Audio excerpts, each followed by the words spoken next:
Hey guys, it's been a minute and a lot has happened in the last year.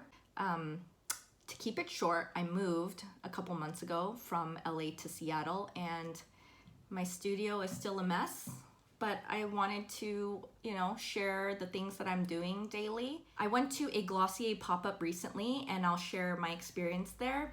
This is my barely makeup, almost naked face look. You will be surprised of what I use. I use very little product, but you will see that it actually made a big difference in how awake and kind of fresh-faced I look. I decided to go to the Glossier pop-up in downtown. I have not used any Glossier products before, but I've been wanting to for a long time. All right, so I'll take you with me to the store so you can check it out. It took me probably more than 30 to 45 minutes to get into the store. I should have come earlier. I am leaving the Glossier store right now. I really like the displays and the fresh plants that they put in. It felt a little bit cramped, but there were definitely a lot of kiosks or stands with enough product where I felt like people weren't fighting over product. I was able to try a lot of different colors and swatch. I probably spent about 30 to 45 minutes in the store and I resisted buying one in every color. I think I left with about $65 in damage, which isn't horrible. I used the glitter. I felt like it was a little too, I don't know, like a little bit editorial or maybe just too young for me. But now that I see it on camera, I feel like it's really fun. I kind of regret it. Overall, I think it was a good experience to check out the products. Here is what I got from Glossier. Apologies for the inflammation in my face. I did some extractions today, but my skin feels so smooth. But I'm not gonna put makeup on there. The purchase was put in this cute bag with Seattle on it. Really lightweight.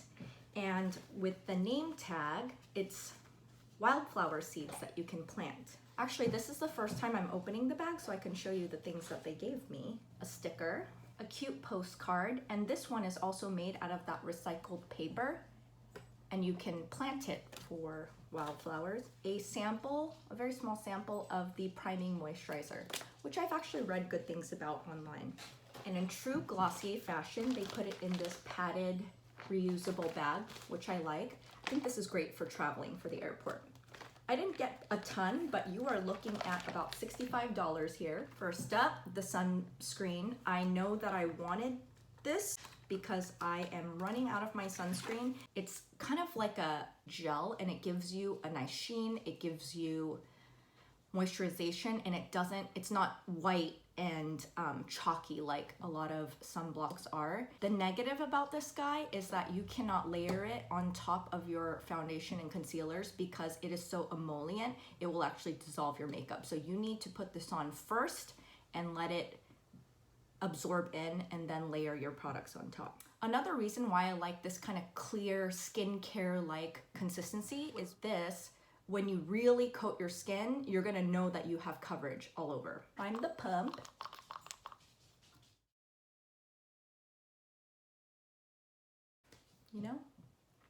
Just a nice healthy glow, but nothing too crazy.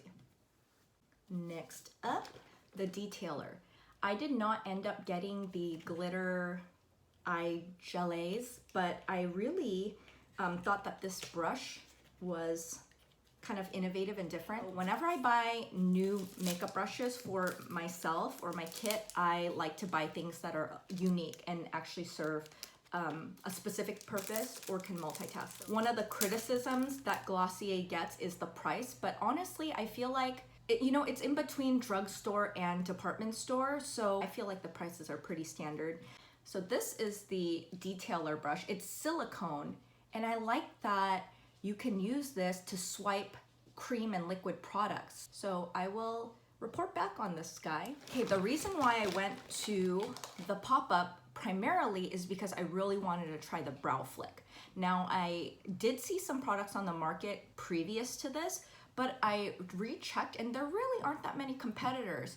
I think that the Boy Brow is great because it is more of a pomade instead of a tinted gel, and it does have some waxiness in it. I actually think that the Charlotte Tilbury has a lot more waxiness and actually keeps your brows in place. My hope was that this would actually keep my brows up, but it does not. My eyebrows go downward, they're thick and straight. I just don't get that bushy brow effect. Over tweezing in the 90s, that'll do it to you.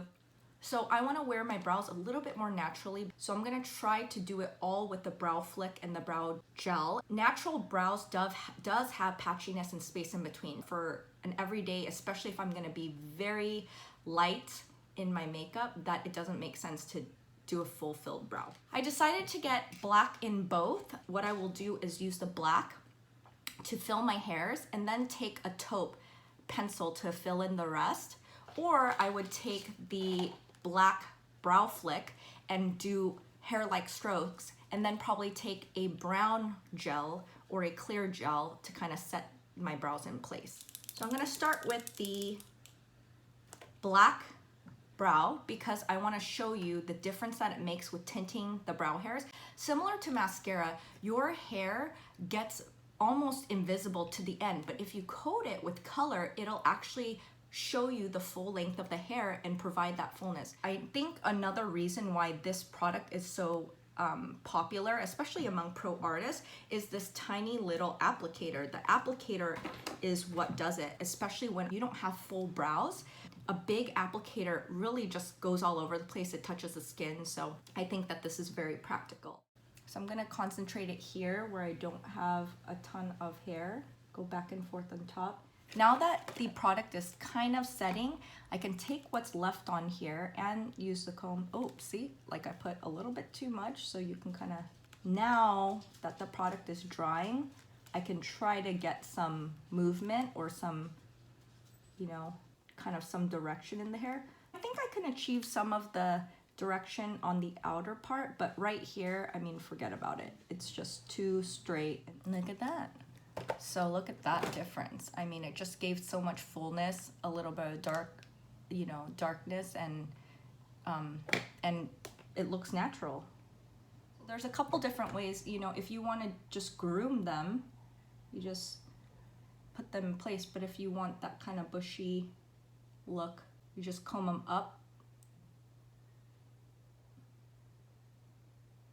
I have a lot of space in between each hair on my left, as you could tell. This is definitely a keeper, and I want one in every single color for my kit. The advantage of going to the store is that you can test out the products, you can really see how they perform, you can look at the different colors, but it's honestly better to buy it online because you can get free shipping, get a 10% off code. You don't really get anything by going to the store aside from, you know, this little souvenir of a cute bag. If you know your product and you know what colors you want, I think it's better just to buy it online in the comfort of your PJs with your computer or phone.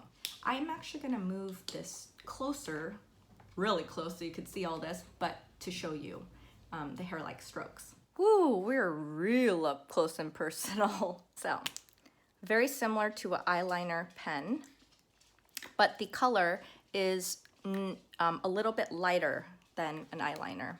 So I'm gonna fill in where I have the most holes and create a little bit of fullness. I'm gonna almost pretend like I'm grazing the skin. I'm gonna pretend that I'm not even painting on and like barely touch the skin because I feel like I tend to be heavy-handed there.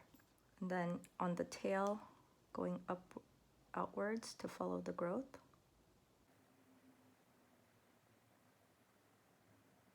So my problem area is the top here. That's where I lack hair, but I feel like doing strokes there make it just very unnatural and heavy. So like I said, I think I'm gonna leave it pretty sparse. Also with this, you want to see where your shape is and not just go into what you have, but as if you were doing your brows, what kind of shape would you want to achieve? So I lack some hairs here. Did you hear my stomach growl? Another product that I really wanted to buy was the cloud paint, but honestly, I feel like it was, I think it was like 16 or 18 bucks or something. And I think that it's a great product for people who want to be able to just put something on and look natural. But honestly, the color is very translucent and diluted, and you can take lipstick or a cream blush or any cream color product and sheer it down with moisturizer, primer, maybe even balm if you want that like kind of sticky glowy look. So I just didn't feel like it was worth the cost. I'm gonna take a highlighter, this is Lorac, and put it on my tops of my cheeks. A luminizer actually kind of acts as a natural sun repellent, if you will. Repellent. Yeah, because it reflects light away. It's a little bit. This product is best mixed in to your moisturizer or foundation. Oh, why is my hair like this? Because I'm doing a deep conditioner with B3 right now. So I'm gonna really get that in there so it looks like my skin instead of product just laying on top. Let's spot conceal. Yeah, you know why I've been breaking out these days is I've been wearing hats.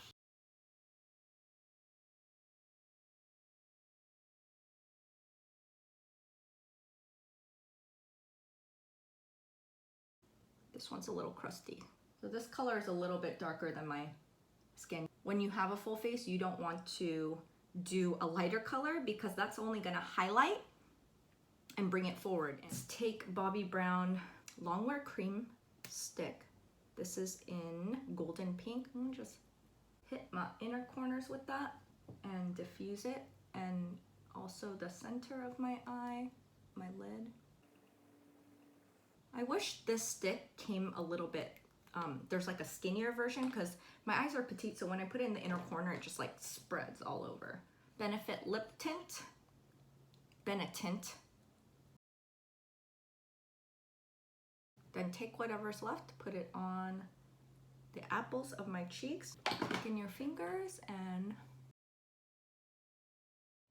then for more sunblock, Kiehl's Clearly Corrective Dark Circle Perfector. This color is not really a good concealer color, but it makes me feel better that I'm getting some additional sun protection. So it just kind of brightens it a little bit, but you definitely have to color correct. I'm gonna take my Nye Blue Neutralizer in NB1.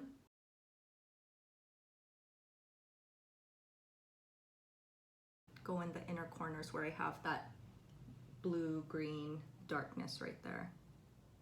I think since I'm really patting it in and working it in, taking my time, it's not gonna move as much.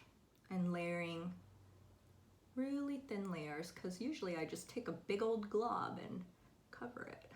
Take a little bit, just a little, of loose powder on a sponge.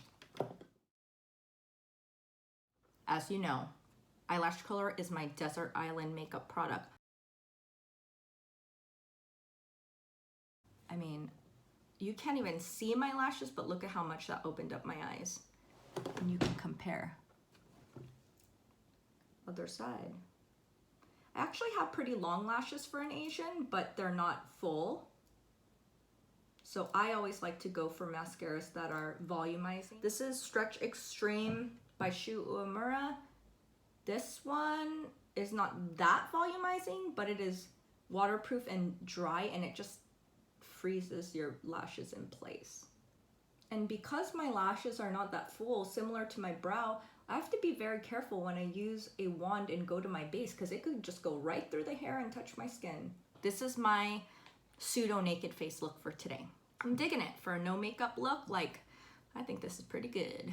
Now I'm gonna wash out my deep conditioner and dry my hair and eat some breakfast and go out. If you haven't subscribed already, please subscribe and give these videos a thumbs up so I can show up in your feed, so that when people search for things that I'll actually come up, maybe in the latter pages instead of just, you know, in the black hole abyss of YouTube search. Okay, see you next time, bye.